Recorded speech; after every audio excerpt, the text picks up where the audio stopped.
মায়ের হাতে বানানো ঘরোয়া মশলার আচার পাবেন এসএমডি ফুডে, তাও আবার এত সুন্দর একটা লাক্সারিয়াস গিফট বক্সে। 3 ধরনের আমের আচার মিলিয়ে একটা বক্স কম্বো করা হয়েছে এবং প্রতিটি আচার কাচের জারে খুব সুন্দর করে প্যাকেজিং করা হয়েছে। সময়ের অভাবে তো এখন বাসায় আমের আচার বানানোই হয় না, বাট এই বছর আমি এসএমডি থেকে এই আচারগুলো নিয়ে জাস্ট মনটা খুশি হয়ে গেছে।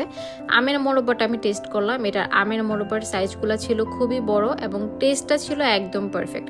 তারপর আমি সিরকার আচারটা টেস্ট করলাম। এই আচারগুলো কিন্তু একদম ঘরোয়াভাবে তৈরি, কোনো রকম প্রিজারভেটিভ ছাড়া ঘরের মশলা দিয়ে বানানো হয়েছে। আম সরিষাটা দেখে আমার জাস্ট এত ক্রেভিং হচ্ছিল খিচুড়ি খাওয়ার। এটা কিন্তু আপনারা চাইলে ভাতের সাথেও খেতে পারেন। আচারগুলো সংরক্ষণ করতে পারবেন ফ্রিজে বা শুকনো জায়গায়। এই আচারগুলো একদম খাঁটি সরিষার তেল দিয়ে বানানো হয়েছে। অ্যান্ড দেখেন, বলতে বলতে আমার খিচুড়ি রেডি হয়ে গেছে। আমি এখন খিচুড়ি দিয়ে টেস্ট করব। আপনারা চাইলে আপনাদের প্রিয়জনকে এই আচারের কম্বোটা গিফট করতে পারেন, যারা সময়ের অভাবে আচার বানিয়ে খেতে পারেন। ট্রাস্ট মি, আপনারা আচারটা হাতে পাওয়ার পর যখন টেস্ট করবেন বুঝতে পারবেন যে আপনারা একদম মায়ের হাতের আচার খাচ্ছেন। অ্যান্ড আমি কিন্তু এসএমডি ফুডের একদম রেগুলার ক্লায়েন্ট। আপনারা এই আচার কম্বোটা অর্ডার করার জন্য এখনই ইনবক্স করুন স্ক্রিনে দেওয়া ফেসবুক পেজ অথবা ওয়েবসাইটে।